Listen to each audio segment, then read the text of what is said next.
amour d'E. Swann. Continuez.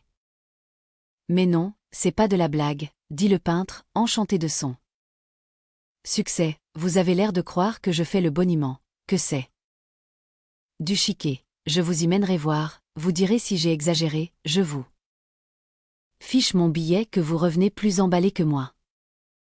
Mais nous ne croyons pas que vous exagérez, nous voulons seulement que vous mangiez, et que mon mari mange aussi, redonnez de la sole. Normande à monsieur, vous voyez bien que la sienne est froide. Nous ne sommes pas si pressés, vous servez comme s'il y avait le feu, attendez donc un peu pour donner la salade. Madame Cottard, qui était modeste et parlait peu, savait pourtant ne pas manquer d'assurance quand une heureuse inspiration lui avait fait trouver un mot juste. Elle sentait qu'il aurait du succès, cela la mettait en confiance, et ce qu'elle en faisait était moins pour briller que pour être utile à la carrière de son mari. Aussi ne laissa-t-elle pas échapper le mot de salade que venait de prononcer Madame Verdurin.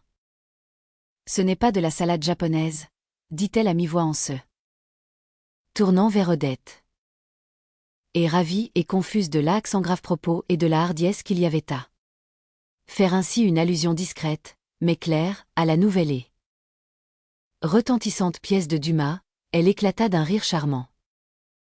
D'ingénu, peu bruyant, mais si irrésistible qu'elle resta quelques instants sans pouvoir le maîtriser. Qui est cette dame? Elle a de l'esprit, dit Forcheville. Non, mais nous vous en ferons si vous venez tous dîner vendredi. Je vais vous paraître bien provincial, monsieur, dit madame Cottard. Swann, mais je n'ai pas encore vu cette fameuse Francillon dont tout le monde parle. Le docteur y est allé, je me rappelle même qu'il m'a dit avoir eu le très grand plaisir de passer la soirée avec vous, et j'avoue que je n'ai pas trouvé raisonnable qu'il louât des places pour y retourner avec moi. Évidemment, au Théâtre Français, on ne regrette jamais sa soirée, c'est toujours si bien joué, mais comme nous avons des amis très aimables, madame Cottard prononçait rarement un nom propre et se contentait de dire « des amis à nous », une de mes amies, par distinction, sur un ton factice, et avec l'air d'importance d'une personne qui ne nomme que qui elle veut, qui ont souvent des loges et ont la bonne idée de nous emmener à toutes les nouveautés qui en valent la peine. Je suis toujours sûre de voir Francillon un peu plus tôt ou un peu plus tard, et de pouvoir me former une opinion. Je dois pourtant confesser que je me trouve assez sotte, car, dans tous les salons où je vais en visite, on ne parle naturellement que de cette malheureuse salade japonaise. On commence même à en être un peu fatiguée, ajouta-t-elle en voyant que Swann n'avait pas l'air aussi intéressée qu'elle aurait cru par une si brûlante actualité. Il faut avouer pourtant que cela donne quelquefois prétexte à des idées assez amusantes. Ainsi j'ai une de mes amies qui est très originale, quoique très jolie femme, très entourée, très lancée, et qui prétend qu'elle a fait faire chez elle cette salade japonaise, mais en faisant mettre tout ce qu'Alexandre Dumas, fils dit dans la pièce. Elle avait invité quelques amis à venir en manger. Malheureusement je n'étais pas des élus. Mais elle nous l'a raconté tantôt, à son jour, il paraît que c'était détestable, elle nous a fait rire aux larmes. Mais vous savez, tout est dans la manière de raconter, dit-elle en voyant que Swann gardait un air grave. Et supposant que c'était peut-être parce qu'il n'aimait pas Francillon. Du reste, je crois que j'aurai une déception. Je ne crois pas que cela vaille Serge Panine, l'idole de Madame de Crécy. Voilà au moins des sujets qui ont du fond, qui font réfléchir, mais donner une recette de salade sur la scène du Théâtre Français. Tandis que Serge Panine, du reste, comme tout ce qui vient de la plume de Georges Aunet, c'est toujours si bien écrit. Je ne sais pas si vous connaissez le maître de Forge que je préférerais encore à Serge Panine. Pardonnez-moi, lui dit Swann d'un air ironique, mais j'avoue que mon manque d'admiration est à peu près égal pour ces deux chefs-d'œuvre. Vraiment, qu'est-ce que vous leur reprochez? Est-ce un parti pris? Trouvez-vous peut-être que c'est un peu triste? D'ailleurs, comme je dis toujours, il ne faut jamais discuter sur les romans ni sur les pièces de théâtre. Chacun a sa manière de voir et vous pouvez trouver détestable ce que j'aime le mieux. Elle fut interrompue par Forcheville qui interpellait Swann. En effet. Tandis que Madame Cottard parlait de Francillon, Forcheville avait exprimé à Madame Verdurin son admiration pour ce qu'il avait appelé le petit speech du peintre. Monsieur a une facilité de parole, une mémoire, avait-il dit à Madame Verdurin quand le peintre eut terminé, comme j'en ai rarement rencontré. Bigre. Je voudrais bien en avoir autant. Il ferait un excellent prédicateur. On peut dire qu'avec Monsieur Bréchot, vous avez là deux numéros qui se valent, je ne sais même pas si comme platine. Celui-ci ne damerait pas encore le pion au professeur. Ça vient plus. Naturellement, c'est moins recherché. Quoiqu'il est chemin faisant. Quelques mots un peu réalistes, mais c'est le goût du jour, je n'ai pas souvent vu tenir le crachoir avec une pareille dextérité, comme nous disions au régiment, où pourtant j'avais un camarade que justement monsieur me rappelait un peu. À propos de n'importe quoi, je ne sais que vous dire, sur ce vers, par exemple, il pouvait dégoiser. Pendant des heures, non, pas à propos de ce vers, ce que je dis est stupide, mais à propos de la bataille de Waterloo, de tout ce que vous voudrez et il nous envoyait chemin faisant des choses auxquelles vous n'auriez jamais pensé. Du reste Swann était dans le même régiment, il a dû le connaître. Vous voyez souvent Monsieur Swann? Demanda Madame Verdurin. Mais non, répondit M. de Forcheville et comme pour se rapprocher plus aisément d'Odette, il désirait être agréable à Swann, voulant saisir cette occasion, pour le flatter, de parler de ses belles relations. Mais d'en parler en homme du monde sur un ton de critique cordiale et n'avoir pas l'air de l'en féliciter comme d'un succès inespéré. N'est-ce pas, Swann? Je ne vous vois jamais. D'ailleurs, comment faire pour le voir? Cet animal-là est tout le temps fourré chez les là. Trémoïl, chez les Laumes, chez tout ça. Imputation d'autant plus fausse d'ailleurs que depuis un an Swann n'allait plus guère que chez les Verdurin.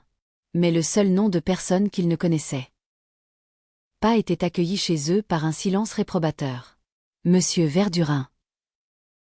Craignant la pénible impression que ces noms des « ennuyeux », surtout lancés ainsi sans tact à la face de tous les fidèles, avait dû produire sur sa femme, jeta sur elle à la dérobée un regard plein d'inquiète sollicitude. Il vit alors que dans sa résolution de ne pas prendre acte, de ne pas avoir été touché par la nouvelle qui venait de lui être notifiée, de ne pas seulement rester muette, mais d'avoir été sourde comme nous l'affectons, quand un ami fautif essaie de glisser dans la conversation une excuse que ce serait avoir l'air d'admettre que de l'avoir écouté sans protester, ou quand on prononce devant nous le nom défendu d'un ingrat, Madame Verdurin, pour que son silence n'eût pas l'air d'un consentement, mais du silence ignorant des choses inanimées, avait soudain dépouillé son visage de toute vie. De toute motilité, son front bombé n'était plus qu'une belle étude de ronde bosse où le nom de c'est la Trémoïl chez qui était toujours fourré Swann, n'avait pu pénétrer, son nez légèrement froncé laissait voir une échancrure qui semblait calquée sur la vie. On eût dit que ça bouche entr'ouverte allait parler. Ce n'était plus qu'une cire perdue, qu'un masque de plâtre, qu'une maquette pour un monument, qu'un buste pour le palais de l'industrie devant lequel le public s'arrêterait. Certainement pour admirer comment le sculpteur, en exprimant l'imprescriptible dignité des Verdurins opposée à celle des là Trémoïl et des Laumes qu'ils valsèrent ainsi que tous les ennuyeux de la terre, étaient arrivés à donner une majesté presque papale à la blancheur et à la rigidité de la pierre. Mais le marbre finit par s'animer et fit entendre qu'il fallait ne pas être dégoûté pour aller chez ces gens-là, car la femme était toujours ivre et le mari si ignorant qu'il disait Colidor pour corridor. On me paierait bien cher que je ne laisserais pas entrer Saché. Moi, conclut madame Verdurin, en regardant Swann d'un air impérieux. Sans doute elle n'espérait pas qu'il se soumettrait jusqu'à imiter la sainte simplicité de la tante du pianiste qui venait de s'écrier. Voyez-vous ça? Ce qui m'étonne, c'est qu'ils trouvent encore des personnes qui consentent à leur causer. Il me semble que j'aurais peur, un mauvais coup est si vite reçu. Comment y a-t-il encore du peuple assez brut pour leur courir après? Que ne répondait-il du moins comme Forcheville? Dame, c'est une duchesse, il y a des gens que ça impressionne encore, ce qui avait permis au moins à madame Verdurin de répliquer, grand bien leur fasse. Au lieu de cela, Swann se contenta de rire d'un air qui signifiait qu'il ne pouvait même pas prendre au sérieux une pareille extravagance. Monsieur Verdurin, continuant à jeter sur sa femme des regards furtifs, voyait avec tristesse et comprenait trop bien qu'elle éprouvait la colère d'un grand inquisiteur qui ne parvient pas à extirper l'hérésie, et pour tâcher d'amener Swann à une rétractation. Comme le courage de ses opinions paraît toujours un calcul et une lâcheté aux yeux de ceux à l'encontre de qui il s'exerce, monsieur Verdurin l'interpella. Dites donc franchement votre pensée, nous n'irons pas le leur répétez. À quoi Swann répondit. Mais ce n'est pas du tout par peur de la duchesse, si c'est des là Trémoïl que vous parlez. Je vous assure que tout le monde aime allez chez elle. Je ne vous dis pas qu'elle soit profonde, il prononça profonde, comme si ça avait été un mot ridicule, car son langage gardait la trace d'habitude d'esprit qu'une certaine rénovation, marquée par l'amour de la musique, lui avait momentanément fait perdre. Il exprimait parfois ses opinions avec chaleur, mais très sincèrement, elle est intelligente et son mari est un véritable lettré. Ce sont des gens charmants. Si bien que madame Verdurin, sentant que, par ce seul infidèle, elle serait empêchée de réaliser l'unité morale du petit noyau, ne put pas s'empêcher dans sa rage contre cet obstiné qui ne voyait pas combien ses paroles la faisaient souffrir, de lui crier du fond du cœur. Trouvez-le si vous voulez, mais du moins ne nous le dites pas. Tout dépend de ce que vous appelez intelligence, dit Forcheville qui voulait briller à son tour. Voyons, Swann, qu'entendez-vous par intelligence? Voilà, s'écria Odette, voilà les grandes choses dont je lui demande de me parler, mais il ne veut jamais. Mais si, protesta Swann. Cette blague, dit Odette. Blague à tabac? Demanda le docteur. Pour vous, reprit Forcheville, l'intelligence, est-ce le bas goût du monde, les personnes qui savent s'insinuer? Finissez votre entremets qu'on puisse enlever votre assiette, dit madame Verdurin d'un ton aigre en s'adressant à Sagnette, lequel absorbé dans des réflexions, avait cessé de manger. Et peut-être un peu honteuse du temps qu'elle avait pris, cela ne fait rien, vous avez votre temps. Mais, si je vous le dis, c'est pour les autres, parce que cela empêche de servir. Il y a, dit Brichot en martelant les syllabes, une définition bien curieuse de l'intelligence dans ce doux anarchiste de Fénelon. Écoutez, dit à Forcheville et au docteur madame Verdurin, il va nous dire la définition de l'intelligence par Fénelon, c'est intéressant. On n'a pas toujours l'occasion d'apprendre cela. Mais Brichot attendait que Swann eût donné la sienne. Celui-ci ne répondit pas et en se dérobant fit manquer la brillante joute que madame Verdurin se réjouissait d'offrir à Forcheville. Naturellement, c'est comme avec moi, dit Odette d'un ton boudeur, je ne suis pas fâchée de voir que je ne suis pas la seule qu'il ne trouve pas à la hauteur. C'est de la Trémoille que madame Verdurin nous a montré comme si peu recommandable, demanda Brichot, en articulant avec force. Descendit-il de ceux que cette bonne snob de madame de Sévigné avouait être heureuse de connaître parce que cela faisait bien pour ses paysans? Il est vrai que la marquise avait une autre raison, et qui, pour elle devait primer celle-là, car gens de lettres dans l'âme, elle faisait passer la copie avant tout. Or dans le journal qu'elle envoyait régulièrement à sa fille, c'est madame de la Trémoille, bien documentée par ses grandes alliances, qui faisait la politique étrangère. Mais non, je ne crois pas que ce soit la même famille, dit à tout hasard madame Verdurin. Sagnette qui, depuis qu'il avait rendu précipitamment au maître d'hôtel son assiette encore pleine, s'était replongée dans un silence méditatif, en sortit enfin pour raconter en riant l'histoire d'un dîner qu'il avait fait avec le duc de la Trémoille et d'où il résultait que celui-ci ne savait pas que George Sand était le pseudonyme d'une femme, Swann, qui avait de la sympathie pour Sagnette.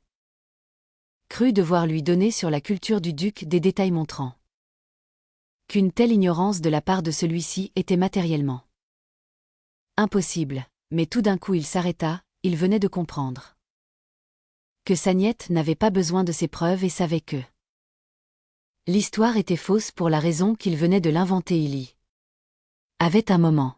Cet excellent homme souffrait d'être trouvé si ennuyeux par les Verdurins, et ayant conscience d'avoir été plus terne encore à ce dîner que d'habitude, il n'avait voulu le laisser finir sans avoir réussi à amuser. Il capitula si vite, eut l'air si malheureux de voir manquer l'effet sur lequel il avait compté et répondit d'un ton si lâche à Swann pour que celui-ci ne s'acharnât pas à une réfutation désormais inutile. C'est bon, en tous cas, même si je me trompe, ce n'est pas un crime, je pense, que Swann aurait voulu pouvoir dire que l'histoire était vraie et délicieuse. Le docteur qui les avait écoutés eut l'idée que c'était le cas de dire ce nom Véro, mais il n'était pas assez sûr des mots et craignit de s'embrouiller. Après le dîner, Forcheville alla de lui-même vers le docteur. Elle n'a pas dû être mal, madame Verdurin, et puis c'est une femme avec qui on peut causer, pour moi tout est là. Évidemment elle commença à voir un peu de bouteille. Mais madame de Crécy, voilà une petite femme qui a l'air intelligente, saperlipopette, on voit tout de suite qu'elle a l'œil américain, celle-là. Nous parlons de madame de Crécy, dit-il à monsieur Verdurin qui s'approchait, la pipe à la bouche. Je me figure que comme corps de femme.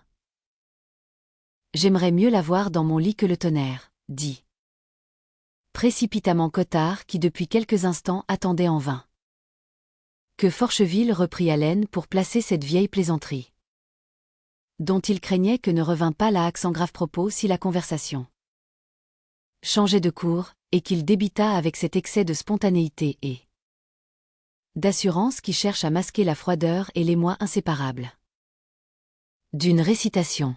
Forcheville la connaissait, il la comprit et s'en amusa. Quant à monsieur Verdurin, il ne marchanda pas sa gaieté, car il avait trouvé depuis peu pour la signifier un symbole autre que celui dont usait sa femme, mais aussi simple et aussi clair.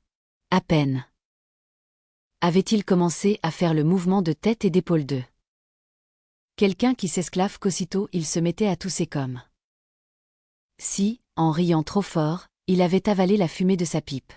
Et là, gardant toujours au coin de sa bouche, il prolongeait indéfiniment le simulacre de suffocation et d'hilarité.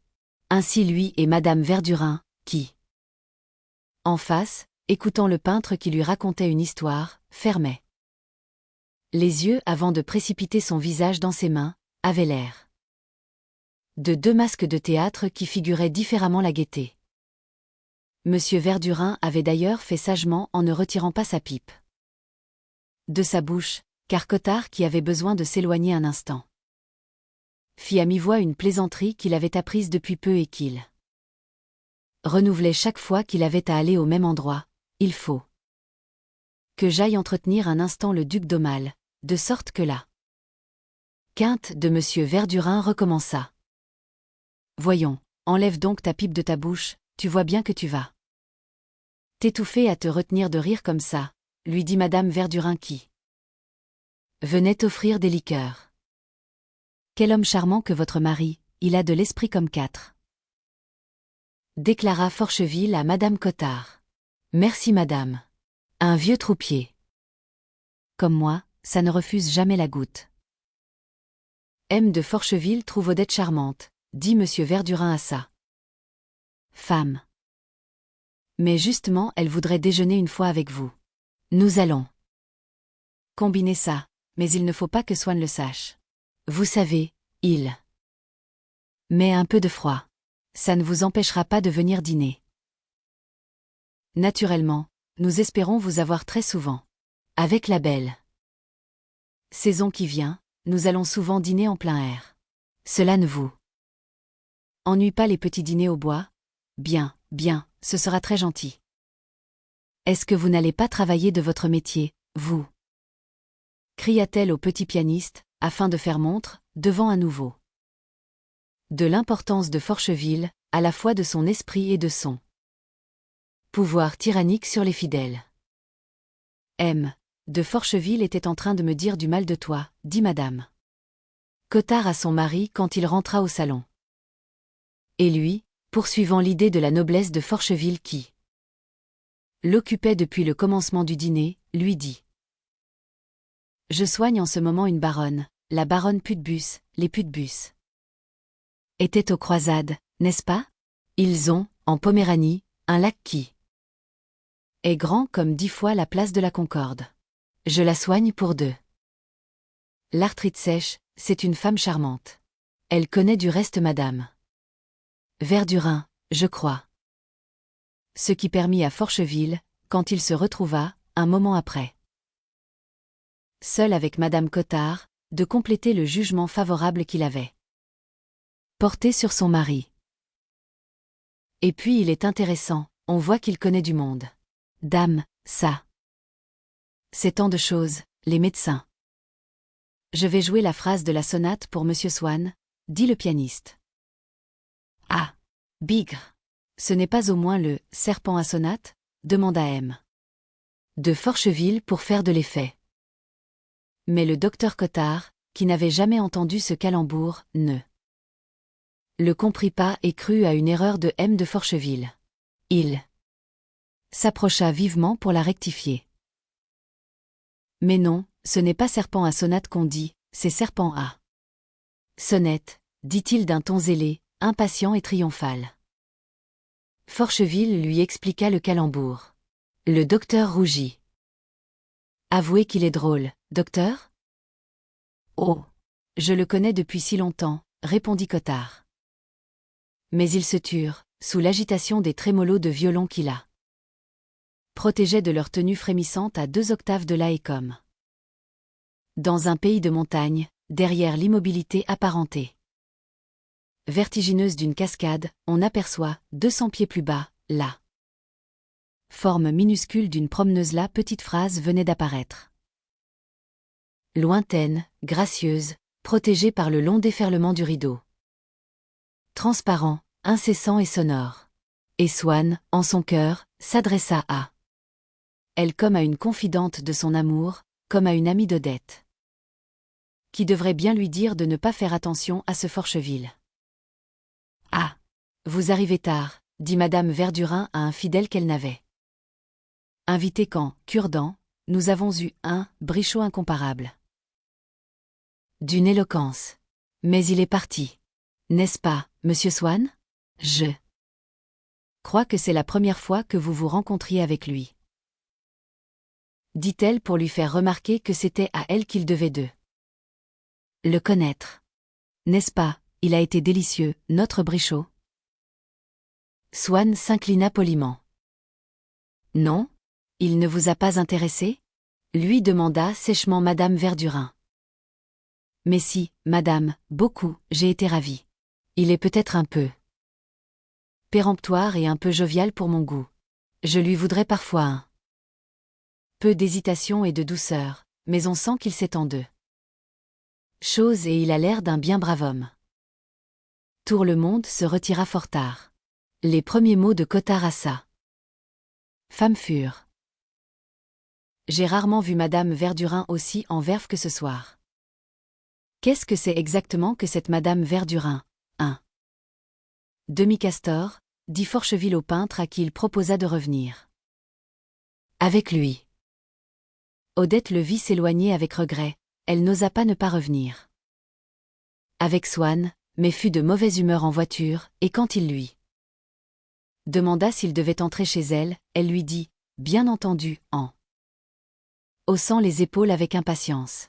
Quand tous les invités furent partis, Madame Verdurin dit à son mari: as-tu remarqué comme Swann a ri d'un rire niais quand nous avons parlé de Madame la Trémoïlle? Elle avait remarqué que devant ce nom Swann et Forcheville avaient plusieurs fois supprimé la particule, ne doutant pas que ce fût pour montrer qu'ils n'étaient pas intimidés par les titres. Elle souhaitait d'imiter leur fierté, mais n'avait pas bien saisi par quelle forme grammaticale elle se traduisait. Aussi sa vicieuse façon de parler l'emportant sur son intransigeance républicaine, elle disait encore les de la Trémoïlle, ou plutôt par une abréviation en usage dans les paroles des chansons de café-concert et les légendes des caricaturistes et qui dissimulaient le les de la Trémoïlle, mais elle se rattrapait en disant Madame la Trémoïlle. La duchesse, comme dit Swann, ajouta-t-elle ironiquement avec un sourire qui prouvait qu'elle ne faisait que citer et ne prenait pas à son compte une dénomination aussi naïve et ridicule. Je te dirai que je l'ai trouvée extrêmement bête. Étagème, Verdurin lui répondit. Il n'est pas franc, c'est un monsieur Côteleux, toujours entre le ziste et le zeste. Il veut toujours ménager la chèvre et le chou. Quelle différence avec Forcheville. Voilà au moins un homme qui vous dit carrément sa façon de penser. Ça vous plaît ou ça ne vous plaît pas. Ce n'est pas comme l'autre qui n'est jamais ni figue ni raisin. Du reste Odette a l'air de préférer joliment le Forcheville, et je lui donne raison. Et puis enfin puisque Swann veut nous la faire à l'homme du monde, au champion des duchesses, au moins l'autre à son titre, il est toujours comte de Forcheville, ajouta-t-il d'un air délicat, comme si, au courant de l'histoire de ce comté, il en soupçait minutieusement la valeur particulière. Je te dirai, dit Madame Verdurin, qu'il a cru devoir lancer contre Brichot quelques insinuations venimeuses et assez ridicules. Naturellement, comme il a vu que Brichot était aimé dans la maison. C'était une manière de nous atteindre, de bêcher notre dîner. On sent le bon petit camarade qui vous débinera en sortant. Mais je te l'ai dit, répondit Monsieur Verdurin, c'est le raté, le petit individu envieux de tout ce qui est un peu grand. En réalité, il n'y avait pas un fidèle qui ne fût plus malveillant qu'eux. Swann, mais tous ils avaient la précaution d'assaisonner leur médisance de plaisanterie connue, d'une petite pointe d'émotion et de cordialité, tandis que la moindre réserve que se permettait Swann dépouillée des formules de convention telles que « ce n'est pas du mal » que nous disons, et auquel il dédaignait de s'abaisser, paraissait une perfidie. Il y a des auteurs originaux dont la moindre hardiesse révolte parce qu'ils n'ont pas d'abord flatté les goûts du public et ne lui ont pas servi les lieux communs auxquels il est habitué. C'est de la même manière que Swann indignait Monsieur Verdurin. Pour Swann comme pour eux, c'était la nouveauté de son langage qui faisait croire à la noirceur de ses intentions. Swann ignorait encore la disgrâce dont il était menacé chez les Verdurin et continuait à voir leur ridicule en beau, au travers d'eux. Son amour. Il n'avait de rendez-vous avec Odette, au moins le plus souvent, que le soir, mais le jour, ayant peur de la fatiguer de lui en allant chez Elle, il aurait aimé du moins ne pas cesser d'occuper sa pensée, et à tout ce moment il cherchait à trouver une occasion d'y intervenir, mais d'une façon agréable pour elle.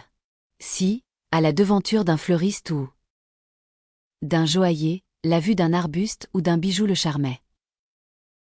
Aussitôt il pensait à les envoyer à Odette, imaginant le plaisir qu'il lui avait procuré, ressenti par elle, venant accroître la tendresse qu'elle avait pour lui, et les faisait porter immédiatement rue La Pérouse, pour ne pas retarder l'instant où, comme elle recevrait quelque chose de lui, il se sentirait en quelque sorte près d'elle.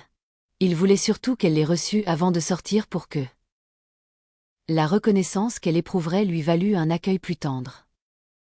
Quand elle le verrait chez les Verdurin, ou même, qui sait, si le fournisseur faisait assez diligence, peut-être une lettre qu'elle lui enverrait avant le dîner, ou sa venue à elle en personne chez lui, en une visite supplémentaire, pour le remercier.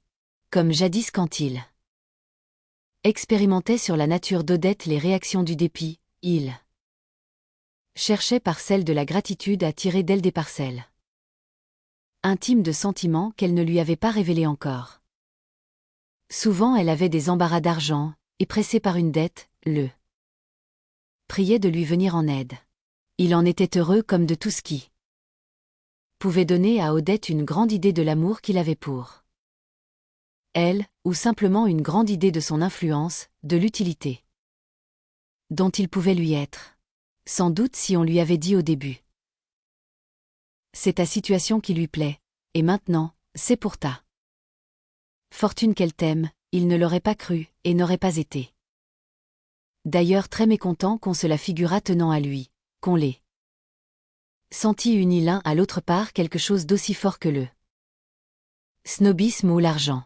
Mais, même s'il avait pensé que c'était vrai, peut-être n'eût-il pas souffert de découvrir à l'amour d'Odette pour lui cet état plus durable que l'agrément ou les qualités qu'elle pouvait lui trouver, l'intérêt qui empêcherait de venir. Jamais le jour où elle aurait pu être tentée de cesser de le voir. Pour l'instant, en la comblant de présents, en lui rendant des services, il pouvait se reposer sur des avantages extérieurs à ça. Personne, à son intelligence, du soin épuisant de lui plaire par lui-même. Et cette volupté d'être amoureux, de ne vivre que d'amour. De la réalité de laquelle il doutait parfois, le prix dont en somme il la payait, en dilettante de sensations immatérielles, lui en augmentait la valeur, comme on voit des gens incertains si le spectacle de la mer et le bruit de ses vagues sont délicieux, sans convaincre ainsi que de la rare qualité de leur goût désintéressé. En louant 100 francs par jour la chambre d'hôtel qui leur permet de les goûter. Un jour que des réflexions de ce genre le ramenaient encore au souvenir du temps où on lui avait parlé d'Odette comme d'une femme entretenue, et où une fois de plus il s'amusait à opposer cette personnification étrange, la femme entretenue, chatoyant amalgame d'éléments inconnus et diaboliques, sertis, comme une apparition de Gustave Moreau, de fleurs vénéneuses entrelacées à des joyaux précieux, et cette Odette sur le visage de qui il avait vu passer les mêmes sentiments de pitié pour un malheureux, de révolte contre une injustice, de gratitude pour un bienfait, qu'il avait vu éprouver autrefois par sa propre mère, par ses amis, cette Odette dont les propos avaient si souvent trait aux choses qu'il connaissait le mieux. Lui-même, à ses collections, à sa chambre, à son vieux domestique, au banquier chez qui il avait ses titres, il se trouva que cette dernière image du banquier lui rappela qu'il aurait à y prendre de l'argent.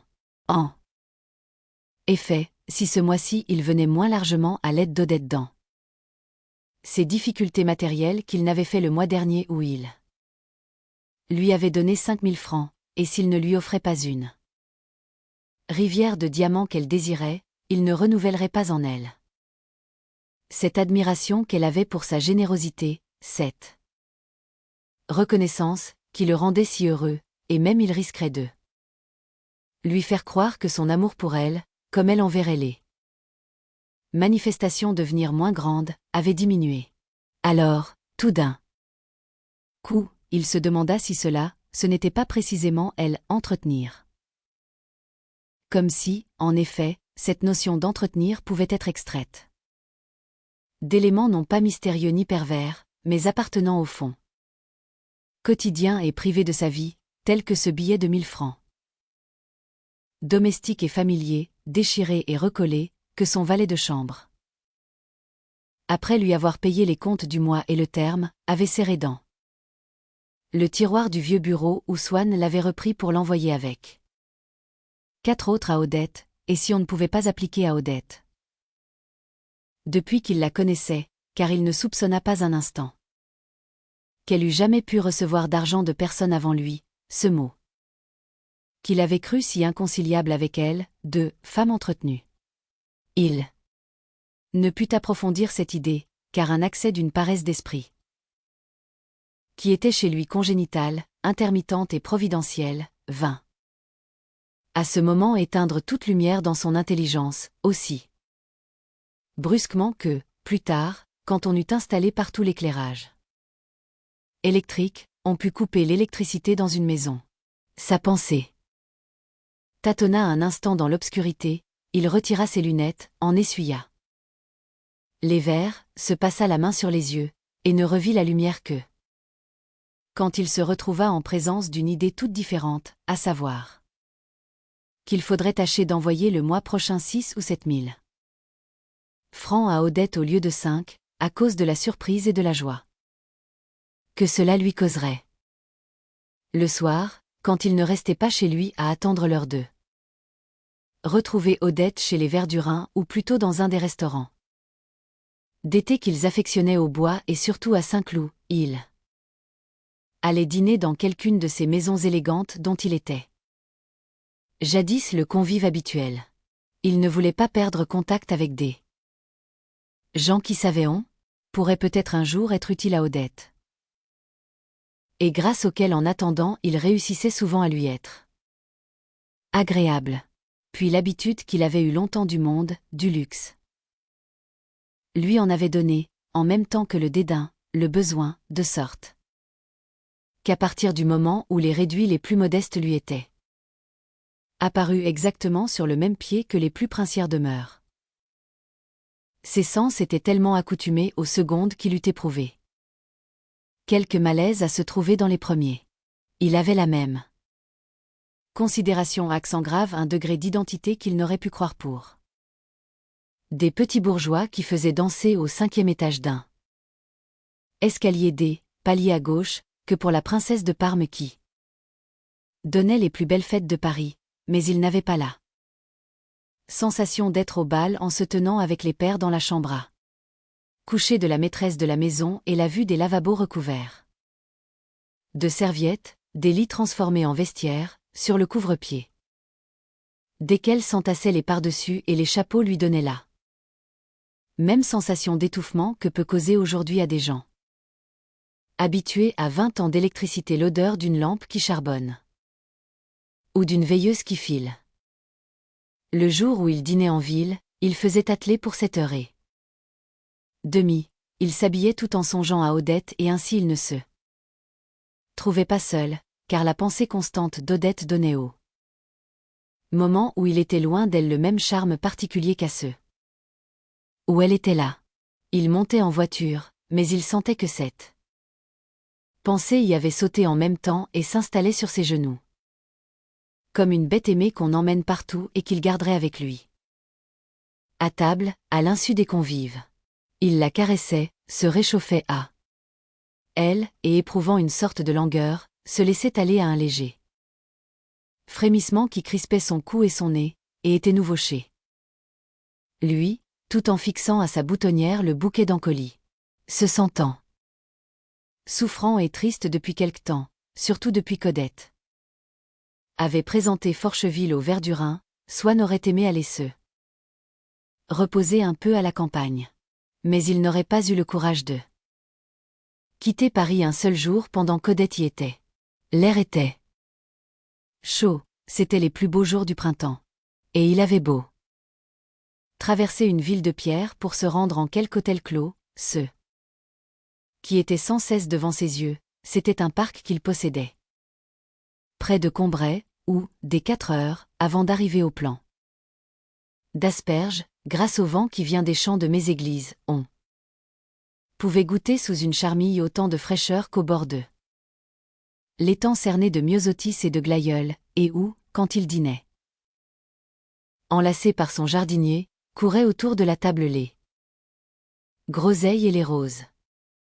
Après dîner, si le rendez-vous au bois ou à Saint-Cloud était de bonne heure, il partait si vite en sortant de table, surtout si la pluie menaçait de tomber et de faire rentrer plus tôt les fidèles qu'une fois la princesse des Laumes, chez qui on avait dîné tard et que Swann avait quitté avant qu'on servît le café pour rejoindre les Verdurins. Dans l'île du Bois, dit. Vraiment, si Swann avait 30 ans de plus et une maladie de la vessie, on l'excuserait de filer ainsi. Mais tout de même il se moque du monde. Il se disait que le charme du printemps qu'il ne pouvait pas aller goûter à Combray, il le trouverait du moins dans l'île des Cygnes ou à Saint-Cloud. Mais comme il ne pouvait penser qu'à Odette, il ne savait même pas s'il avait senti l'odeur des feuilles, s'il y avait eu du clair de lune. Il était accueilli par la petite phrase de la sonate jouée dans le jardin sur le piano du restaurant. S'il n'y en avait pas là, les Verdurins prenaient une grande peine pour en faire descendre un d'une chambre ou d'une salle à manger. Ce n'est pas que Swann fût rentré en faveur auprès d'eux, au contraire. Mais l'idée d'organiser un plaisir ingénieux pour quelqu'un, même pour quelqu'un qu'il n'aimait pas, développait chez eux, pendant les moments nécessaires à ces préparatifs, des sentiments éphémères et occasionnels de sympathie et de cordialité. Parfois il se disait que c'était un nouveau soir de printemps de plus qui passait, il se contraignait à faire attention aux arbres, au ciel. Mais l'agitation où le mettait là présence d'Odette, et aussi un léger malaise fébrile qui ne le quittait guère depuis quelque temps, le privait du calme et du bien-être qui sont le fond indispensable aux impressions que peut donner la nature. Un soir où Swann avait accepté de dîner avec les Verdurins, comme pendant le dîner il venait de dire que le lendemain il avait un banquet d'anciens camarades, Odette lui avait répondu en pleine table. Devant Forcheville, qui était maintenant un des fidèles, devant le peintre, devant Cottard. Oui, je sais que vous avez votre banquet, je ne vous verrai donc que chez moi, mais ne venez pas trop tard. Bien que Swann n'eût encore jamais pris bien sérieusement ombrage de l'amitié d'Odette pour tel ou tel fidèle, il éprouvait une douceur profonde à l'entendre avouer ainsi devant tous, avec cette tranquille impudeur, leur rendez-vous quotidien du soir, la situation privilégiée qu'il avait chez elle et la préférence pour lui qui y était impliqué. Certes Swann avait souvent pensé qu'Odette n'était à aucun degré une femme remarquable, et la suprématie qu'il exerçait sur un être qui lui était si inférieur n'avait rien qui dût lui paraître si flatteur à voir proclamé à la face des « fidèles », mais depuis qu'il s'était aperçu qu'à beaucoup d'hommes Odette semblait une femme ravissante et désirable, le charme qu'avait pour eux son corps avait éveillé en lui un besoin douloureux de la maîtriser entièrement dans les moindres parties de son cœur. Et il avait commencé d'attacher un prix inestimable à ces moments passés chez elle le soir, où il l'asseyait sur ses genoux, lui faisait dire ce qu'elle pensait d'une chose, d'une autre, où il recensait les seuls biens à la possession desquels il tint maintenant sur terre. Aussi, après ce dîner, là, prenant à part, il ne manqua pas de la remercier avec effusion, cherchant à lui enseigner selon les degrés de la reconnaissance qu'il lui témoignait, l'échelle des plaisirs qu'elle pouvait lui causer, et dont le suprême était de le garantir, pendant le temps que son amour durerait et l'Y rendrait vulnérable, des atteintes de la jalousie. Quand il sortit le lendemain du banquet, il pleuvait à verse, il n'avait à sa disposition que sa Victoria.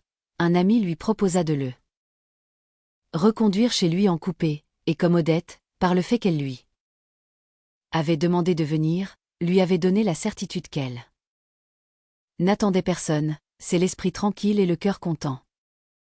Que, plutôt que de partir ainsi dans la pluie, il serait rentré chez lui se coucher. Mais peut-être, si elle voyait qu'il n'avait pas l'air de tenir à passer toujours avec elle, sans aucune exception, la fin de la soirée, négligerait-elle de la lui réserver, justement une fois où il l'aurait particulièrement désirée. Il arriva chez elle après 11 heures, et, comme il s'excusait de n'avoir pu venir plus tôt, elle se plaignit que ce fût en effet bien tard, l'orage l'avait rendue souffrante, elle se sentait mal à la tête. Et le prévint qu'elle ne le garderait pas plus d'une demi-heure, qu'à minuit, elle le renverrait, et, peu après, elle se sentit fatiguée et désira s'endormir. Alors, pas de Cattleya ce soir ? Lui dit-il, moi qui espérais un bon petit Cattleya. Et d'un air un peu boudeur et nerveux, elle lui répondit. Mais non, mon petit, pas de Cattleya ce soir, tu vois bien que je suis souffrante. Cela t'aurait peut-être fait du bien, mais enfin je n'insiste pas. Elle le pria d'éteindre la lumière avant de s'en aller, il referma lui-même les rideaux du lit et partit. Mais quand il fut rentré chez lui, l'idée lui vint brusquement que peut-être Odette attendait quelqu'un ce soir, qu'elle avait seulement simulé la fatigue et qu'elle ne lui avait demandé d'éteindre que pour qu'il crût qu'elle allait s'endormir, qu'aussitôt qu'il avait été parti, elle l'avait rallumé, et fait rentrer celui qui devait passer la nuit auprès d'elle. Il regarda l'heure. Il y avait à peu près 1 heure et demie qu'il l'avait quitté, il ressortit, prit un fiacre et se fit arrêter tout près de chez elle, dans une petite rue perpendiculaire à celle sur laquelle donnait derrière son hôtel et où il allait quelquefois frapper à la fenêtre de sa chambre à coucher pour qu'elle vînt lui ouvrir. Il descendit de voiture, tout était désert et noir dans ce quartier, il n'eut que quelques pas à faire à pied et déboucha presque devant chez elle, parmi l'obscurité de toutes les fenêtres éteintes. Depuis longtemps dans la rue, il en vit une seule d'où débordait, entre les volets qui en pressaient la pulpe mystérieuse et dorée, la lumière qui remplissait la chambre et qui, tant d'autres soirs, du plus loin qu'il l'apercevait, en arrivant dans la rue le réjouissait et lui annonçait « Elle est là qui t'attend, et qui ?» Maintenant, le torturait en lui disant « Elle est là avec celui qu'elle attendait. » Il voulait savoir qui, il se glissa le long du mur jusqu'à la fenêtre, mais entre les lames obliques des volets il ne pouvait rien voir, il entendait seulement dans le silence de la nuit le murmure d'une conversation. Certes, il souffrait de voir cette lumière dans l'atmosphère d'or de laquelle se mouvait derrière le châssis le couple invisible et détesté, d'entendre ce murmure qui révélait la présence de celui qui était venu après son départ, la fausseté d'Odette, le bonheur qu'elle était en train de goûter avec lui. Et pourtant il était content d'être venu, le tourment qu'il avait forcé de sortir de chez lui avait perdu de son acuité en perdant de son vague, maintenant que l'autre vie d'Odette, dont il avait eu, à ce moment-là, le brusque et impuissant soupçon, il la tenait là, éclairée en plein par la lampe, prisonnière sans le savoir dans cette chambre où, quand il le voudrait, il entrerait la surprendre et la capturer. Ou plutôt il allait frapper au volet comme il faisait souvent quand il venait très tard, ainsi du moins, Odette apprendrait qu'il avait su, qu'il avait vu la lumière et entendu la causerie, et lui, qui tout à l'heure, cela représentait comme se riant avec l'autre de ses illusions, maintenant, c'était eux qu'il voyait, confiants dans leur erreur, trompés en somme par lui qu'il croyait bien loin d'ici et qui, lui, savait déjà qu'il allait frapper au volet. Et peut-être. Ce qu'il ressentait en ce moment de presque agréable, c'était autre chose aussi que l'apaisement d'un doute et d'une douleur, un plaisir. De l'intelligence. Si, depuis qu'il était amoureux, les choses avaient repris pour lui un peu de l'intérêt délicieux qu'il leur trouvait. Autrefois, mais seulement là où elles étaient éclairées par le souvenir d'Odette. Maintenant, c'était une autre faculté de sa studieuse jeunesse que sa jalousie ranimait, la passion de la vérité. Mais d'une vérité, elle aussi, interposée entre lui et sa maîtresse.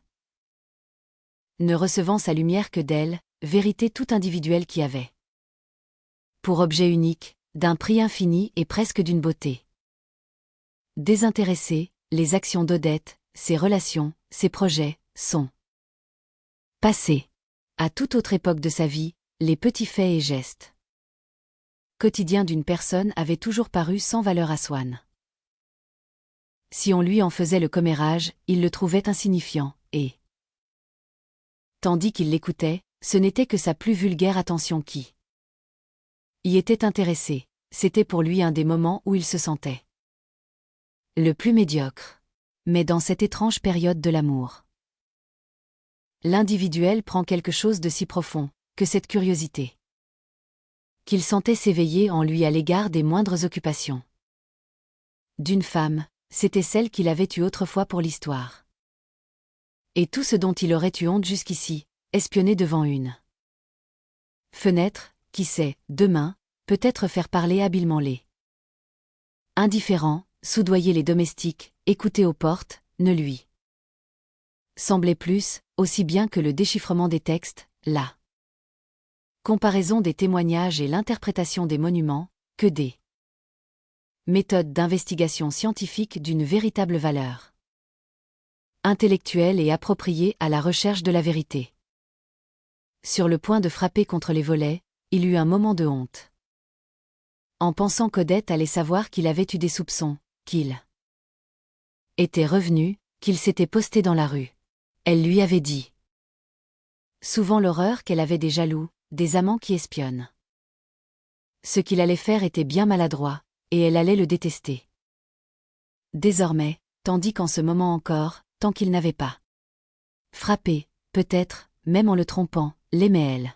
Que de bonheur possible dont on sacrifie ainsi la réalisation à l'impatience d'un plaisir immédiat.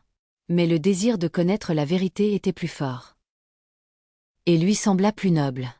Il savait que la réalité de circonstance qui lui donnait sa vie pour restituer exactement, était lisible. Derrière cette fenêtre striée de lumière, comme sous la couverture enluminée d'or d'un de ces manuscrits précieux à la richesse artistique elle-même desquels le savant qui les consulte ne peut rester indifférent. Il éprouvait une volupté à connaître la vérité qui le passionnait dans cet exemplaire unique, éphémère et précieux, d'une matière translucide, si chaude et si belle. Et puis l'avantage qu'il se sentait, qu'il avait tant besoin de se sentir, sur eux, était peut-être moins de savoir, que de pouvoir leur montrer qu'il savait. Il se haussa sur la pointe des pieds. Il frappa. On n'avait pas entendu, il refrappa plus fort, la conversation s'arrêta. Une voix d'homme dont il chercha à distinguer auquel de ceux des amis d'Odette qu'il connaissait elle pouvait appartenir, demanda. Qui est là? Il n'était pas sûr de la reconnaître. Il frappa encore une fois. On ouvrit la fenêtre, puis les volets. Maintenant, il n'y avait plus moyen de reculer, et puisqu'elle allait tout savoir, pour ne pas avoir l'air trop malheureux, trop jaloux et curieux, il se contenta de crier d'un air négligent et gai. Ne vous dérangez pas, je passais par là, j'ai vu de la lumière, j'ai voulu savoir si vous n'étiez plus souffrante. Il regarda. Devant lui, deux vieux messieurs étaient à la fenêtre. L'un tenant une lampe, et alors, il vit la chambre, une chambre inconnue. Ayant l'habitude, quand il venait chez Odette très tard, de Reconnaître sa fenêtre à ce que c'était la seule éclairée entre les fenêtres toutes pareilles, il s'était trompé et avait frappé à la fenêtre suivante qui appartenait à la maison voisine. Il s'éloigna en s'excusant et rentra chez lui, heureux que la satisfaction de sa curiosité eût laissé leur amour intact et qu'après avoir simulé depuis si longtemps vis-à-vis d'Odette une sorte d'indifférence, il ne lui eût pas donné, par sa jalousie, cette preuve qu'il l'aimait trop, qui, entre deux amants, dispense, à tout jamais, d'aimer assez, celui qui la reçoit. Il ne lui parla pas de cette mésaventure, lui-même n'y songeait plus. Mais, par moments, un mouvement de sa pensée venait en rencontrer le souvenir qu'elle n'avait pas aperçu, le heurtait. L'enfonçait plus avant et Swann avait ressenti une douleur brusque et profonde. Comme si ça avait été une douleur physique, les pensées de Swann ne pouvaient pas l'amoindrir, mais du moins la douleur physique. Parce qu'elle est indépendante de la pensée peut s'arrêter. Sur elle, constater qu'elle a diminué, qu'elle a momentanément cessé. Mais cette douleur-là, la pensée, rien qu'en se la rappelant, la recréait. Vouloir n'y pas penser, c'était y penser encore, en souffrir. Encore. Et quand, causant avec des amis, il oubliait son mal, tout. D'un coup un mot qu'on lui disait le faisait changer de visage, comme un blessé dont un maladroit vient de toucher sans précaution le membre. Douloureux. Quand il quittait Odette, il était heureux, il se sentait calme, il se rappelait les sourires qu'elle avait eus, railleurs, en parlant de tel ou tel autre, et tendre pour lui, la lourdeur de ça. Tête qu'elle avait détachée de son axe pour l'incliner, la laisser tomber, presque malgré elle, sur ses lèvres, comme elle avait fait là. Première fois en voiture, les regards mourants qu'elle lui avait jetés. Pendant qu'elle était dans ses bras, tout en contractant frileusement contre l'épaule sa tête inclinée.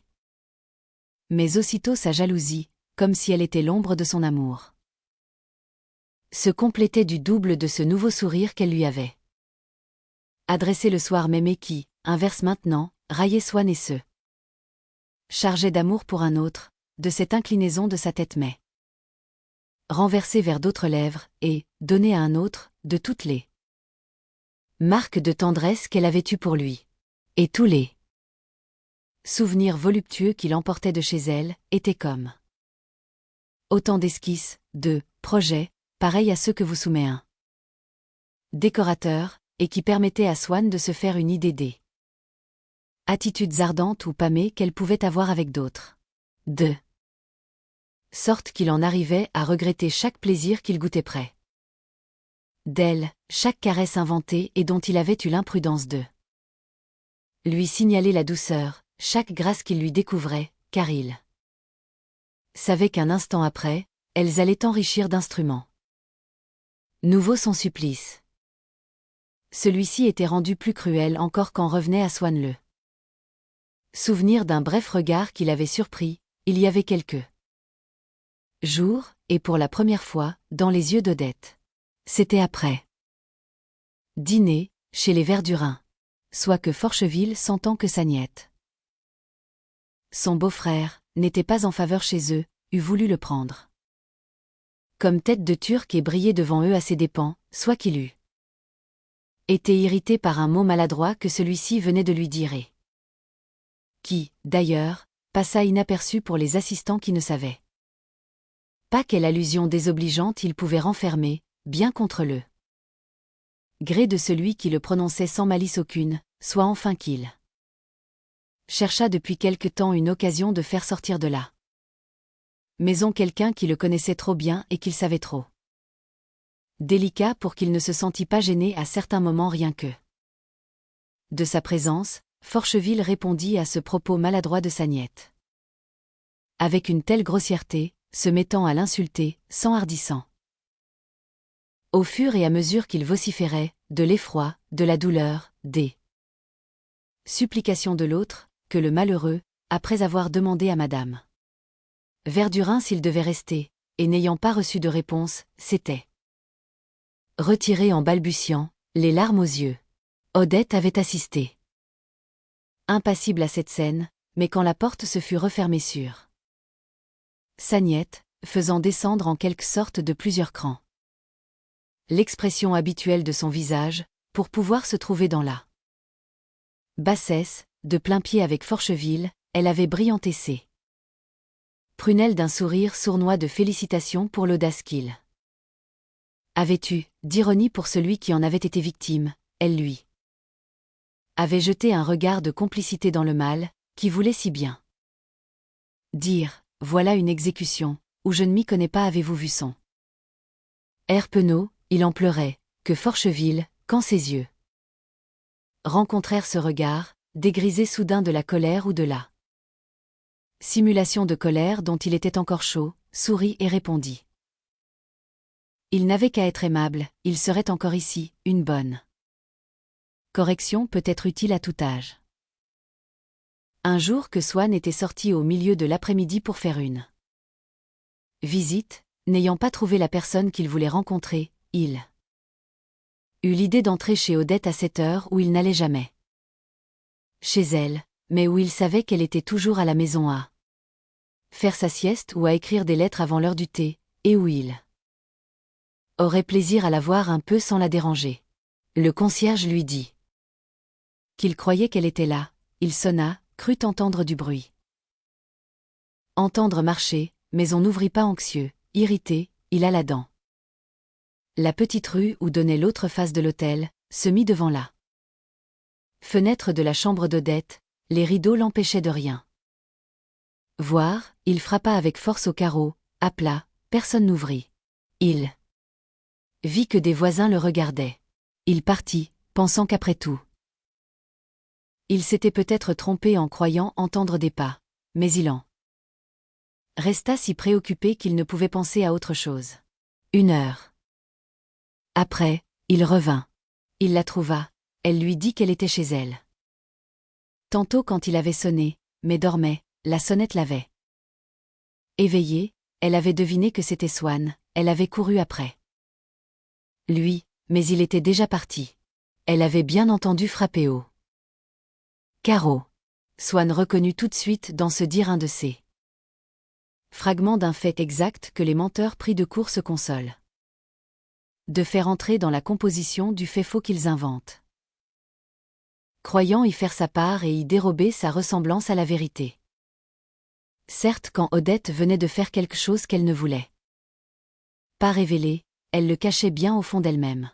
Mais dès qu'elle se trouvait en présence de celui à qui elle voulait mentir, un trouble la prenait, toutes ses idées s'effondraient, ses facultés d'invention et de raisonnement étaient paralysées, elle ne trouvait plus dans sa tête que le vide, il fallait pourtant dire quelque chose.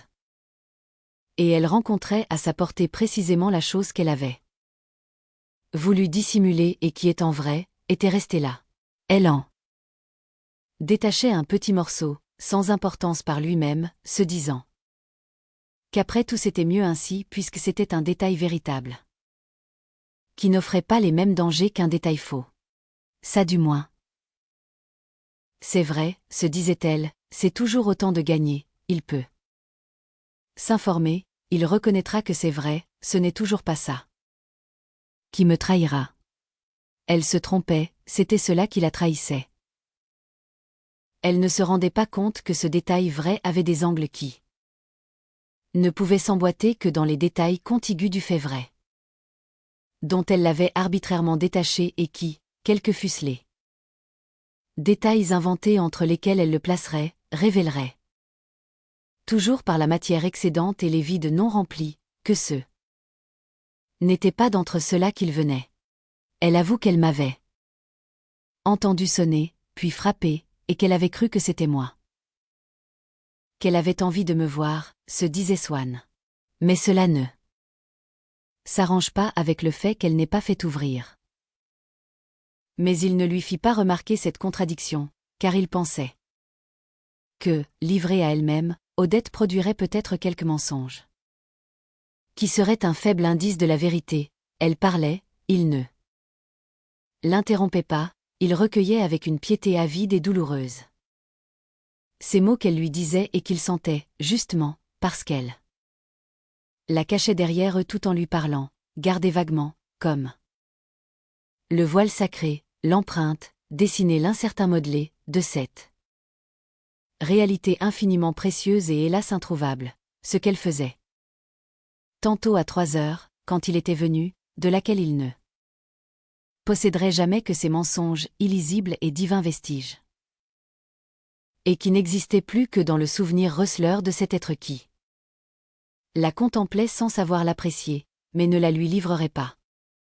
Certes, il se doutait bien par moments qu'en elle-même les actions quotidiennes d'Odette n'étaient pas passionnément intéressantes, et que les relations qu'elle pouvait avoir avec d'autres hommes n'exhalaient pas naturellement d'une façon universelle et pour tout être pensant, une tristesse morbide, capable de donner la fièvre du suicide.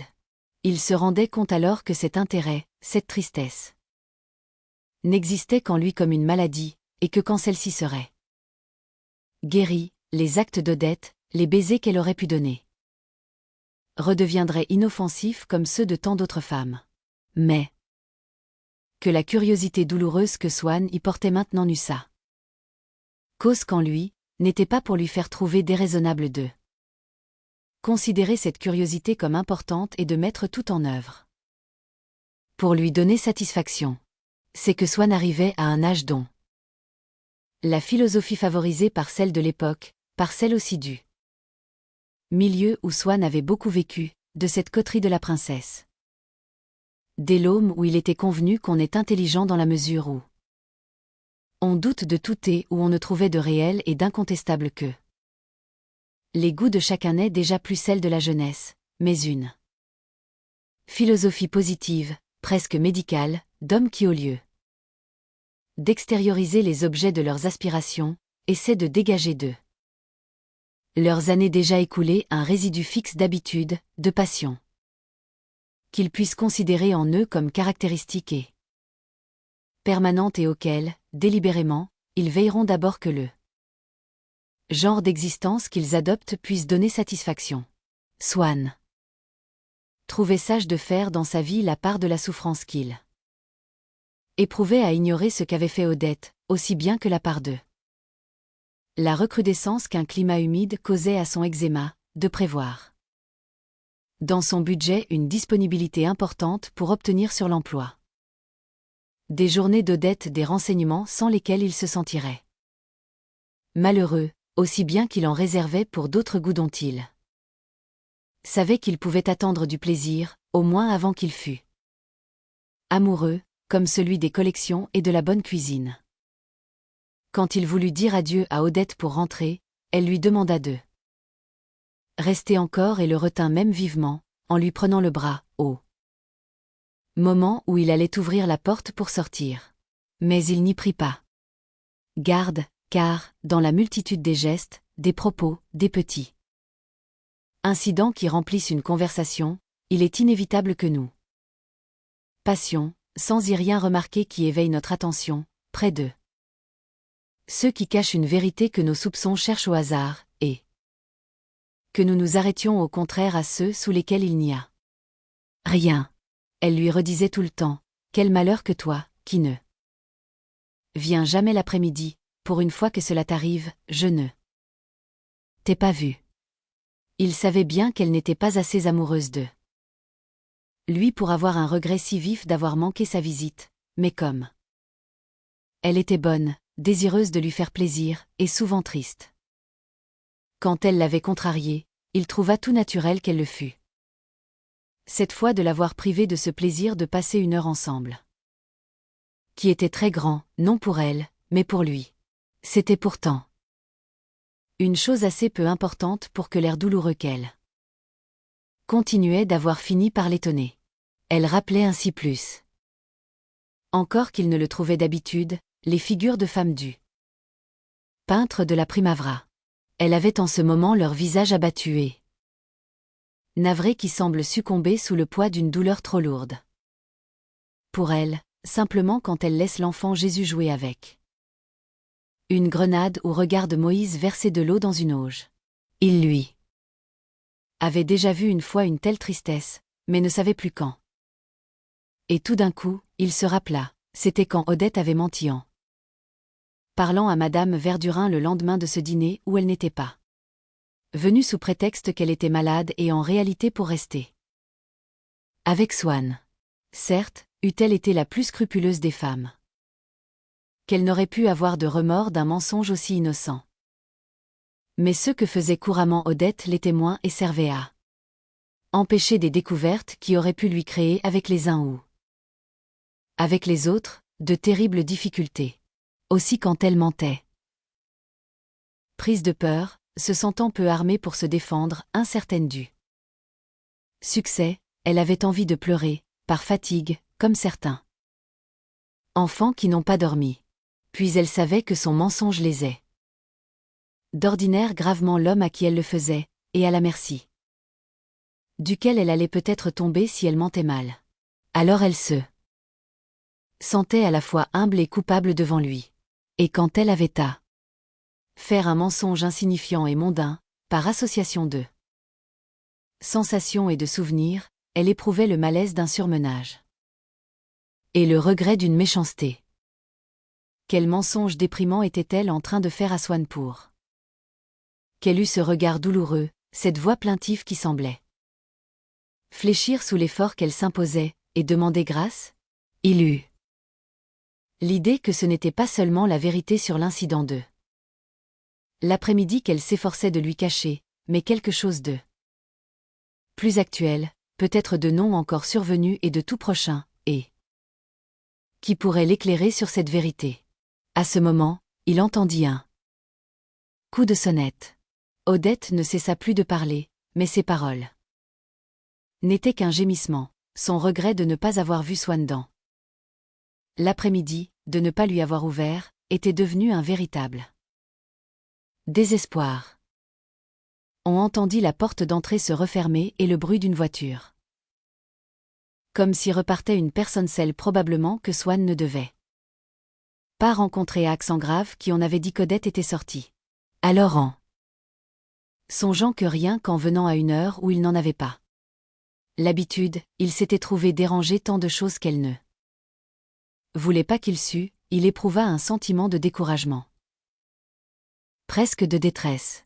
Mais comme il aimait Odette, comme il avait l'habitude de tourner vers elle toutes ses pensées, la pitié qu'il eut pu s'inspirer à lui-même, ce fut pour elle qu'il la ressentit, et il murmura, « Pauvre chérie ». Quand il la quitta, elle prit plusieurs lettres qu'elle avait sur sa table et lui demanda s'il ne pourrait pas les mettre à la poste. Il les emporta, et une fois rentré, s'aperçut qu'il avait gardé les lettres sur lui. Il retourna jusqu'à la poste, les tira de sa poche et avant de les jeter dans la boîte regarda les adresses. Elles étaient toutes pour des fournisseurs, sauf une pour Forcheville. Il la tenait dans sa main. Il se disait, si je voyais ce qu'il y a dedans, je saurais comment elle l'appelle, comment elle lui parle, s'il y a quelque chose entre eux. Peut-être même qu'en ne la regardant pas, je commets une indélicatesse à l'égard d'Odette, car c'est la seule manière de me délivrer d'un soupçon peut-être calomnieux pour elle, destiné en tout cas à la faire souffrir et que rien ne pourrait plus détruire, une fois la lettre partie. Il rentra chez lui en quittant la poste, mais il avait gardé sur lui cette dernière lettre. Il alluma une bougie et en approcha l'enveloppe qu'il n'avait pas osé ouvrir. D'abord il ne put rien lire, mais l'enveloppe était mince, et en la faisant adhérer à la carte dure qui y était incluse, il put à travers sa transparence, lire les derniers mots. C'était une formule finale très froide. Si, au lieu que ce fût lui qui regarda une lettre adressée à Forcheville, c'eût été Forcheville qui eût lu une lettre adressée à Swann, il aurait pu voir des mots autrement tendres.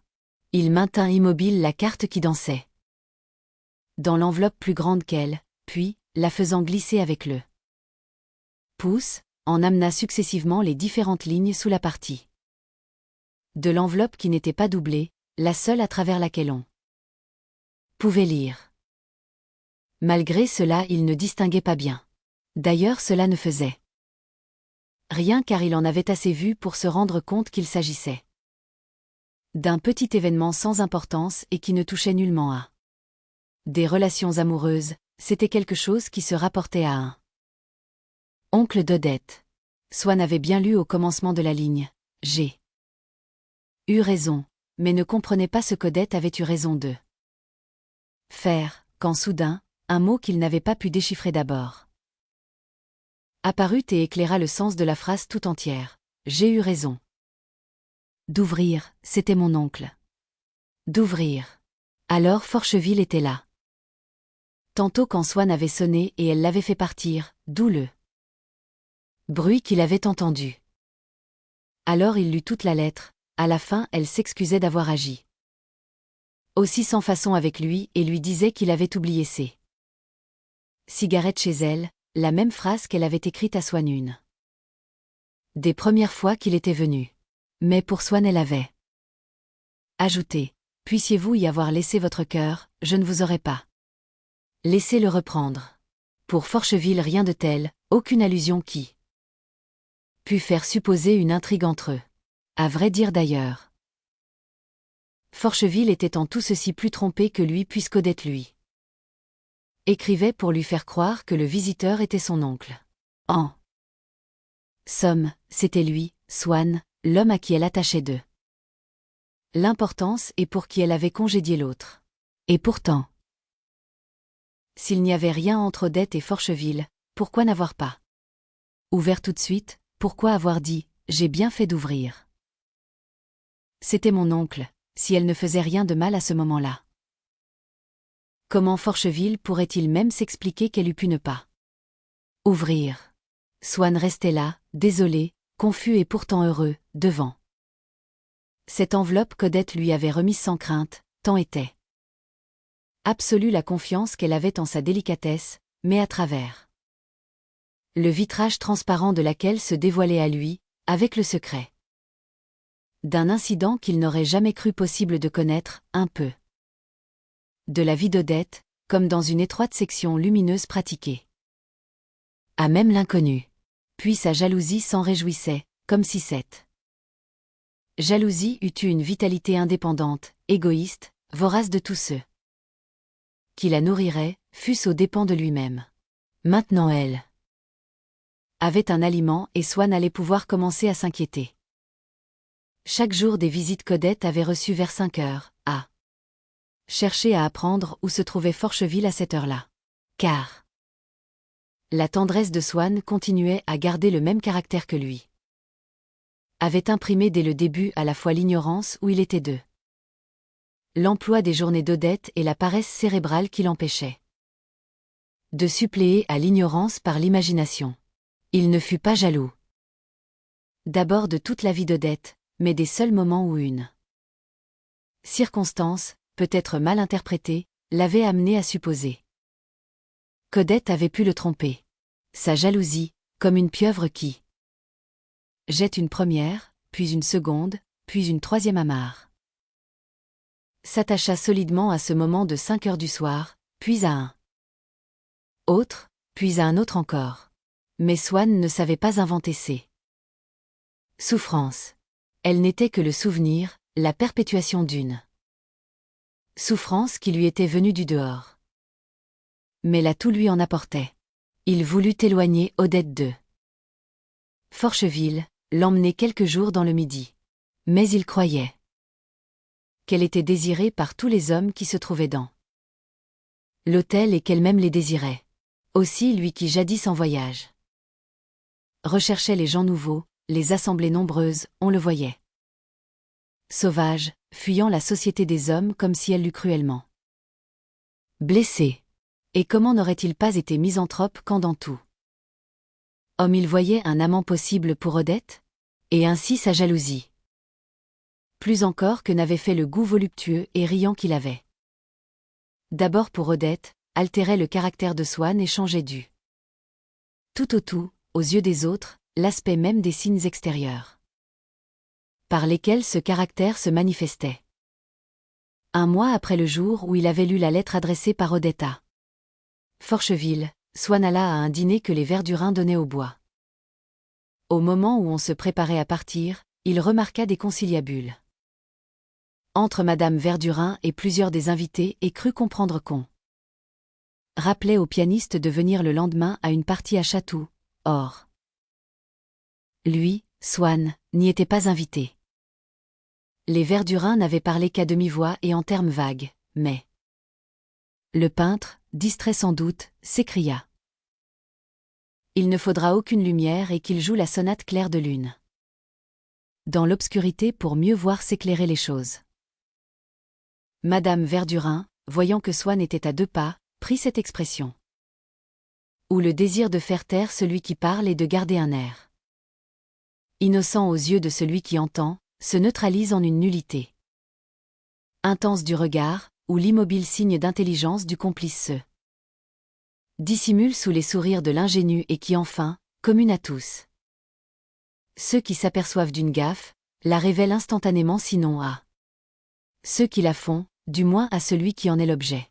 Odette eut soudain l'air d'une désespérée qui renonce à lutter contre les difficultés écrasantes de la vie, et Swann comptait anxieusement les minutes qui le séparaient du moment où, après avoir quitté ce restaurant, pendant le retour avec elle, il allait pouvoir lui demander des explications, obtenir qu'elle n'allât pas le lendemain à Chatou ou qu'elle l'y fit inviter et apaiser dans ses bras l'angoisse qu'il ressentait. Enfin on demanda leur voiture. Madame Verdurin dit à Swann: alors, adieu, à bientôt, n'est-ce pas? Tâchant par l'amabilité du regard et la contrainte du sourire de l'empêcher de penser qu'elle ne lui disait pas, comme elle eût toujours fait jusqu'ici: à demain à Chatou, à après-demain chez moi. M et Madame Verdurin firent monter avec Forcheville la voiture de Swann s'était rangé derrière la leur dont il attendait le départ pour faire monter Odette dans la sienne. Odette, nous vous ramenons, dit Madame Verdurin, nous avons une petite place pour vous à côté de M de Forcheville. Oui, madame, répondit Odette. Comment, mais je croyais que je vous reconduisais, s'écria Swann, disant sans dissimulation les mots nécessaires, car la portière était ouverte, les secondes étaient comptées, et il ne pouvait rentrer sans elle dans l'état où il était. Mais Madame Verdurin m'a demandé. Voyons, vous pouvez bien revenir seule, nous vous l'avons laissé assez de fois, dit Madame Verdurin. Mais c'est que j'avais une chose importante à dire à madame. Eh bien, vous la lui écrirez. Adieu, lui dit Odette en lui tendant la main. Il essaya de sourire mais il avait l'air atterré. As-tu vu les façons que Swann se permet maintenant avec nous? Dit Madame Verdurin à son mari quand ils furent rentrés. J'ai cru qu'il allait me manger, parce que nous ramenions Odette. C'est d'une inconvenance. Vraiment. Alors, qu'ils disent tout de suite que nous tenons une maison de rendez-vous. Je ne comprends pas qu'Odette supporte des manières pareilles. Il a absolument l'air de dire, vous m'appartenez. Je dirai ma manière de penser à Odette, j'espère qu'elle comprendra. Et elle ajouta encore un instant après, avec colère. Non, mais voyez-vous, cette sale bête. Employant sans s'en rendre compte, et peut-être en obéissant aux mêmes besoins obscurs de ceux justifiés comme Françoise à Combray quand le poulet ne voulait pas mourir, les mots qu'arrachent les derniers sursauts d'un animal inoffensif qui agonise, au paysan qui est en train de l'écraser. Et quand la voiture de Madame Verdurin fut partie et que celle de Swann s'avança, son cocher le regardant lui demanda s'il n'était pas malade. Ou s'il n'était pas arrivé de malheur. Swann le renvoya, il voulait marcher et ce fut à pied, par le bois qu'il rentra. Il parlait seul, à haute voix, et sur le même ton un peu factice qu'il avait pris jusqu'ici quand il détaillait les charmes du petit noyau et exaltait la magnanimité des Verdurins. Mais de même que les propos, les sourires, les baisers d'Odette lui devenaient aussi odieux qu'il les avait trouvés doux, s'ils étaient adressés à d'autres que lui, de même, le salon des Verdurins, qui tout à l'heure encore lui semblait amusant, respirant un goût vrai pour l'art et même une sorte de noblesse morale, maintenant que c'était un autre que lui qu'Odette allait y rencontrer, y aimer librement, lui exhibait ses ridicules, sa sottise, son ignominie. Il se représentait avec dégoût la soirée du lendemain à Chatou. D'abord cette idée d'aller à Chatou, comme des merciers qui viennent de fermer leur boutique. Vraiment ces gens sont sublimes de bourgeoisisme, ils ne doivent pas exister réellement, ils doivent sortir du théâtre de la Biche. Il y aurait là les Cottard, peut-être Brichot. Est-ce assez grotesque? Cette vie de petites gens qui vivent les uns sur les autres, qui se croiraient perdus, ma parole, s'ils ne se retrouvaient pas tous demain à Chatou. Hélas! Il y aurait aussi le peintre qui aimait à faire des mariages, qui inviterait Forcheville à venir avec Odette à son atelier. Il voyait Odette avec une toilette trop habillée pour cette partie de campagne, car elle est si vulgaire et surtout, là. Pauvre petite, elle est tellement bête. Il entendit les plaisanteries que ferait Madame Verdurin après dîner, les plaisanteries qui, quel que fût l'ennuyeux qu'elles eussent pour cible, l'avaient toujours amusé parce qu'il voyait Odette en rire avec lui, presque en lui. Maintenant il sentait que c'était peut-être de lui qu'on allait faire rire Odette. Quelle gaieté! Fétide, disait-il en donnant à sa bouche une expression de dégoût si forte qu'il avait lui-même la sensation musculaire de sa grimace. Jusque dans son cou révulsé contre le col de sa chemise. Et comment une créature dont le visage est fait à l'image de Dieu peut-elle trouver matière à rire dans ces plaisanteries nauséabondes? Toutes narines un peu délicates se détourneraient avec horreur pour ne pas se laisser offusquer par de tels relents. C'est vraiment incroyable de penser qu'un être humain peut ne pas comprendre qu'en se permettant un sourire à l'égard d'un semblable qui lui a tendu loyalement la main, il se dégrade jusqu'à une fange d'où il ne sera plus possible à la meilleure volonté du monde de jamais le relever. J'habite à trop de milliers de mètres d'altitude au-dessus des bas-fonds où clapoter clabaude de tels sales papotages, pour que je puisse être éclaboussé par les plaisanteries d'une Verdurin, s'écria-t-il, en relevant la tête, en redressant fièrement son corps en arrière. Dieu m'est témoin que j'ai sincèrement voulu tirer Odette de là, et l'élever dans une atmosphère plus noble et plus pure. Mais la patience humaine a des bornes, et la mienne est à bout, se dit-il, comme si cette mission d'arracher Odette à une atmosphère de sarcasme datait de plus longtemps que de quelques minutes, et comme s'il ne se l'était pas donné seulement depuis qu'il pensait que ces sarcasmes l'avaient peut-être lui-même pour objet et tentait de détacher Odette de lui.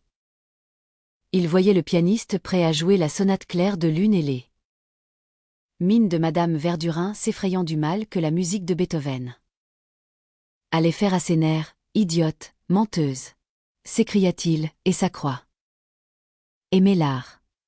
Elle dirait à Odette, après lui avoir insinué adroitement quelques mots louangeurs pour Forcheville, comme elle avait fait si souvent pour lui, vous allez faire une petite place à côté de vous à M de Forcheville. Dans l'obscurité. Maquerelle. Entremetteuse. Entremetteuse, c'était le nom qu'il donnait aussi à la musique qui les convierait à se taire, à rêver ensemble, à se regarder, à se prendre la main. Il trouvait du bon à la sévérité. Contre les arts, de Platon, de Bossuet, et de la vieille éducation française. En somme la vie qu'on menait chez les Verdurins et qu'il avait appelée si souvent la vraie vie, lui semblait la pire de toutes, et leur petit noyau le dernier des milieux. C'est vraiment, disait-il, ce qu'il y a de plus bas dans l'échelle sociale, le dernier cercle de Dante. Nul doute que le texte auguste ne se réfère aux Verdurins. Au fond, comme les gens du monde dont on peut médire, mais qui tous deux même sont autre chose que ces bandes de voyous, montrent leur profonde sagesse en refusant de les connaître, d'y salir même le bout de leur doigt. Quelle divination dans ce « noli me tangère » du faubourg Saint-Germain. Il avait quitté depuis bien longtemps les allées du bois, il était presque arrivé chez lui, que, pas encore dégrisé de ça douleur et de la verve d'insincérité dont les intonations menteuses. La sonorité artificielle de sa propre voix lui versait d'instant en instant plus abondamment l'ivresse, il continuait encore à pérorer. Tout haut dans le silence de la nuit, les gens du monde ont leur défaut que personne ne reconnaît mieux que moi, mais enfin ce sont tout de même des gens avec qui certaines choses sont impossibles. Telle femme élégante que j'ai connue était loin d'être parfaite, mais enfin il y avait tout de même chez elle un fond de délicatesse, une loyauté dans les procédés qui l'auraient rendue, quoi qu'il arrivât, incapable d'une félonie et qui suffisent à mettre des habillements entre elle et une mégère comme la Verdurin. Verdurin. Quel nom! Ah! On peut dire qu'ils sont complets, qu'ils sont beaux dans leur genre. Dieu merci, il n'était que temps de ne plus condescendre à la promiscuité. Avec cette infamie, avec ces ordures. Mais, comme les vertus qu'il attribuait tantôt encore aux Verdurins, n'auraient pas suffi, même s'il les avait vraiment possédés, mais s'il n'avait pas favorisé et protégé son amour, à provoquer chez Swann cette ivresse où il s'attendrissait sur leur magnanimité et qui, même propagée à travers d'autres personnes, ne pouvait lui venir que d'Odette. De même, l'immoralité, eût-elle été réelle, qu'il trouvait aujourd'hui aux Verdurins aurait été impuissante, s'il n'avait pas invité Odette avec Forcheville et sans lui, à déchaîner son indignation et à lui faire flétrir leur infamie. Et sans doute la voix de Swann était plus clairvoyante que lui-même, quand elle se refusait à prononcer ces mots pleins de dégoût pour le milieu verdurin. Et de la joie d'en avoir fini avec lui, autrement que sur un ton factice et comme s'ils étaient choisis plutôt pour assouvir sa colère que pour exprimer sa pensée.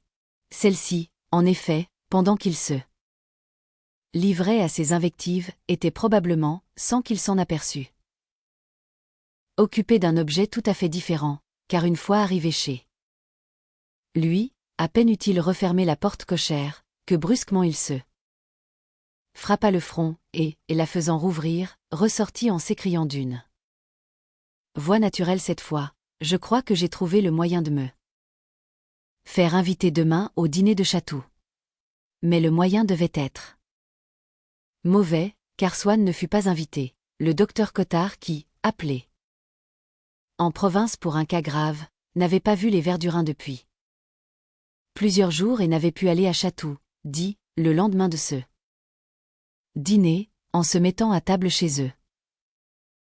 Mais, est-ce que nous ne verrons pas Monsieur Swann, ce soir?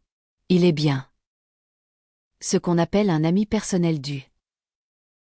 Mais j'espère bien que non, s'écria Madame Verdurin, Dieu nous en préserve, il est assommant, bête et mal élevé.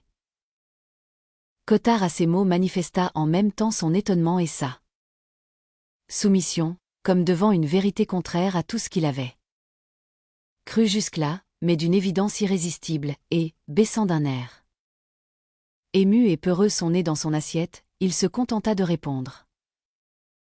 Ah, ah, ah, ah, ah, en traversant à reculons, dans sa retraite. Replié en bon ordre jusqu'au fond de lui-même, le long d'une gamme descendante, tout le registre de sa voix. Et il ne fut plus question de Swann chez les Verdurins. Alors ce salon qui avait réuni Swann et Odette devint un obstacle à leur rendez-vous. Elle ne lui disait plus comme au premier temps de leur amour, nous nous venons en tout cas demain soir, il y a un Souper chez les Verdurins. Mais, nous ne pourrons pas nous voir. Demain soir, il y a un souper chez les Verdurins. Ou bien les Verdurins devaient l'emmener à l'Opéra-Comique voir Une nuit de Cléopâtre et... Swann lisait dans les yeux d'Odette cet effroi qu'il lui demanda de n'y pas aller, que naguère il n'aurait pu se retenir de baiser au passage sur le visage de sa maîtresse, et qui maintenant l'exaspérait. Ce n'est pas de la colère, pourtant, se disait-il à lui-même, que j'éprouve en voyant l'envie qu'elle a d'aller picorer dans cette musique stercoraire. C'est du chagrin, non pas certes pour moi, mais pour elle, du chagrin de voir qu'après avoir vécu plus de 6 mois en contact quotidien avec moi, elle n'a pas su devenir assez une autre. Pour éliminer spontanément Victor Massé.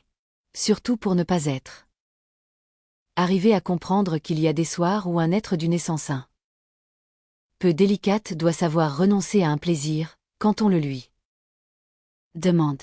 Elle devrait savoir dire « je n'irai pas », ne fût-ce que par intelligence, puisque c'est sur sa réponse qu'on classera une fois pour toute sa qualité d'âme. Et s'étant persuadé à lui-même que c'était seulement en effet pour pouvoir porter un jugement plus favorable sur la valeur spirituelle d'Odette qu'il désirait que ce soir-là elle restât avec lui au lieu d'aller à l'Opéra-Comique, il lui tenait le même raisonnement, au même degré d'insincérité qu'à soi-même, et même à un degré de plus, car alors il obéissait aussi au désir de la prendre par l'amour-propre. Je te jure, lui disait-il, quelques instants avant qu'elle partît. Pour le théâtre, qu'en te demandant de ne pas sortir, tous mes souhaits, si j'étais égoïste, seraient pour que tu me refuses, car j'ai 1000 choses à faire ce soir et je me trouverai moi-même pris au piège et bien ennuyé si contre toute attente tu me réponds que tu n'iras pas. Mais mes occupations, mes plaisirs, ne sont pas tout, je dois penser à toi. Il peut venir un jour où me voyant à jamais détaché de toi tu auras le droit de me reprocher de ne pas t'avoir averti. Dans les minutes décisives où je sentais que j'allais porter sur toi un de ces jugements sévères auxquels l'amour ne résiste pas longtemps. Vois-tu, Une nuit de Cléopâtre, quel titre? N'est rien dans la circonstance. Ce qu'il faut savoir c'est si vraiment tu es cet être qui est au dernier rang de l'esprit, et même du charme, l'être méprisable qui n'est pas capable de renoncer à un plaisir. Alors, si tu es cela, comment pourrait-on t'aimer, car tu n'es même pas une personne, une créature définie, imparfaite, mais du moins perfectible? Tu es une eau informe qui coule selon la pente qu'on lui offre, un poisson sans mémoire et sans réflexion qui tant qu'il vivra dans son aquarium se heurtera 100 fois par jour contre le vitrage qu'il continuera à prendre pour de l'eau. Comprends-tu que ta réponse, je ne dis pas aura pour effet que je cesserai de t'aimer immédiatement, bien entendu, mais te rendra moins séduisante à mes yeux quand je comprendrai que tu n'es pas une personne, que tu es au-dessous de toutes les choses et ne sais te placer au-dessus d'aucune? Évidemment. J'aurais mieux aimé te demander comme une chose sans importance, de renoncer à Une nuit de Cléopâtre, puisque tu m'obliges à me souiller les lèvres de ce nom abject, dans l'espoir que tu irais cependant. Mais, décidé à tenir un tel compte, à tirer de telles conséquences de ta réponse, j'ai trouvé plus loyal de t'en prévenir. Odette depuis un moment donnait des signes d'émotion et d'incertitude. À défaut du sens de ce discours, elle comprenait qu'il pouvait rentrer dans le genre commun des « laïus » et scènes de reproches ou de supplications dont l'habitude qu'elle avait des hommes lui permettait, sans s'attacher aux détails des mots, de conclure qu'il ne les prononcerait pas s'il n'était pas amoureux, que du moment qu'il était amoureux, il était inutile de leur obéir, qu'il ne le serait que plus après. Aussi aurait-elle écouté Swann avec le plus grand calme si elle n'avait vu que l'heure passait et que pour peu qu'il parlât encore quelque temps, elle allait, comme elle le lui dit, avec un sourire tendre, obstiné et confus, finir par manquer l'ouverture. D'autres fois il lui disait que ce qui plus que tout ferait qu'il cesserait de l'aimer, c'est qu'elle ne voulut pas renoncer à mentir. Même au simple point de vue de la coquetterie, lui disait-il, ne comprends-tu donc pas combien tu perds de ta séduction en t'abaissant à mentir? Par un aveu. Combien de fautes tu pourrais racheter? Vraiment tu es bien moins intelligente que je ne croyais. Mais c'est en vain que Swann lui exposait ainsi toutes les raisons qu'elle avait de ne pas mentir. Elles auraient pu ruiner chez Odette un système général du mensonge, mais Odette n'en possédait pas, elle se contentait seulement, dans chaque cas où elle voulait que Swann ignora quelque chose qu'elle avait fait, de ne pas le lui dire. Ainsi, le mensonge était pour elle un expédient d'ordre particulier, et ce qui seul pouvait décider si elle devait s'en servir ou avouer la vérité, c'était une raison d'ordre particulier aussi, la chance plus ou moins grande qu'il y avait pour que Swann pût découvrir qu'elle n'avait pas dit la vérité. Physiquement, elle traversait une mauvaise phase, elle épaississait. Et le charme expressif et dolent, les regards étonnés et rêveurs qu'elle avait autrefois semblaient avoir disparu avec sa première jeunesse. De sorte qu'elle était devenue si chère à Swann au moment, pour ainsi dire, où il la trouvait précisément bien moins jolie. Il la regardait longuement pour tâcher de ressaisir le charme qu'il lui avait connu, et ne le retrouvait pas. Mais savoir que sous cette chrysalide nouvelle, c'était toujours Odette qui vivait, toujours là. Même volonté fugace, insaisissable et sournoise, suffisait à Swann pour qu'il continuât de mettre la même passion à chercher à la capter. Puis il regardait des photographies d'il y avait 2 ans, il se rappelait comme elle avait été délicieuse. Et cela le consolait un peu de se donner tant de mal pour elle. Quand les Verdurin l'emmenaient à Saint-Germain, à Chatou, à Meulan. Souvent, si c'était dans la belle saison, il proposait, sur place, de rester à coucher et de ne revenir que le lendemain. Madame Verdurin cherchait à apaiser les scrupules du pianiste dont la tante était restée à Paris. Elle sera enchantée d'être débarrassée de vous pour un jour. Et comment s'inquiéterait-elle, elle vous sait avec nous. D'ailleurs je prends tout sous mon bonnet. Mais si elle n'y réussissait pas, Monsieur Verdurin partait en campagne. Trouvait un bureau de télégraphe ou un messager et s'informait de ceux des fidèles qui avaient quelqu'un à faire prévenir. Mais Odette le remerciait et disait qu'elle n'avait de dépêche à faire pour personne. Car elle avait dit à Swann une fois pour toutes qu'en lui en envoyant une aux yeux de tous, elle se compromettrait.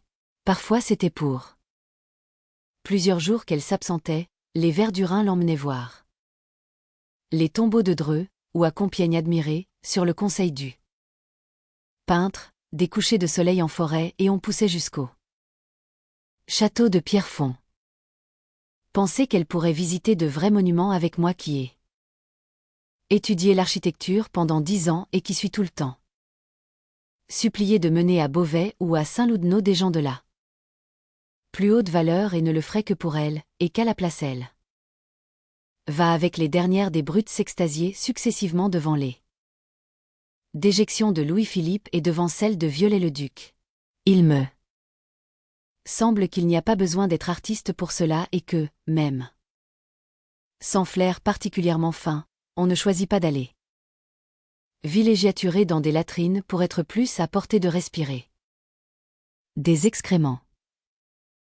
Mais quand elle était partie pour Dreux ou pour Pierrefonds, hélas, sans lui permettre d'y aller, comme par hasard, de son côté, car cela ferait un effet déplorable, disait-elle, il se plongeait dans le plus enivrant des romans d'amour, l'indicateur des chemins de fer, qui lui apprenait les moyens de la rejoindre, l'après-midi, le soir, ce matin.